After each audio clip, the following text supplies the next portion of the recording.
Dans cette vidéo, nous allons voir comment tracer des rectangles dans une esquisse. J'ouvre pour cela un nouveau document de pièces et je clique sur OK.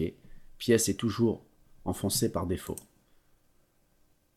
Ici, l'outil rectangle se trouve bien entendu dans l'onglet Esquisse. Vous avez ici à côté de l'outil rectangle une petite flèche qui vous montre que vous avez 5 manières différentes de tracer un rectangle. On va commencer par le premier rectangle par sommet. Si je clique sur rectangle par sommet, bien entendu, la première chose à faire, et ce que me demande SolidWorks, c'est de choisir le plan sur lequel j'esquisse. Je vais choisir le plan de face. Je peux l'orienter face à moi, comme ceci. Je retrouve ici les 5 options de tracé de rectangle, et celui que j'ai sélectionné est enfoncé ici, m'indiquant bien le premier clic et le deuxième clic. Les numéros 1 et 2 indiquent les clics.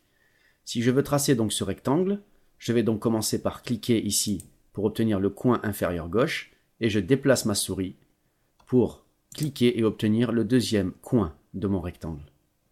Si je veux tracer un rectangle par son centre, 2 clics, le premier sera le centre, le deuxième le coin supérieur droit.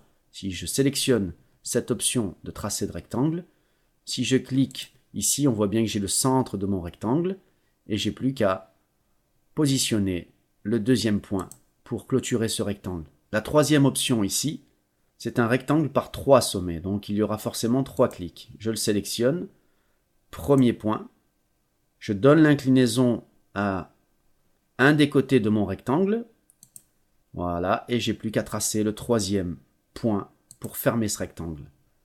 Quatrième option ici, rectangle par centre et sommet. Donc le premier clic sera forcément le centre, un sommet, et ici en écartant, je peux clôturer ce rectangle.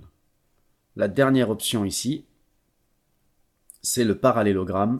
Si je clique le point numéro 1, je donne le deuxième coin et ici, regardez, je peux donner de l'inclinaison à mon parallélogramme pour obtenir ici mon parallélogramme qui est également un rectangle. Un petit zoom au mieux pour recentrer tous ces rectangles que j'ai tracés de 5 manières différentes et je valide mon esquisse.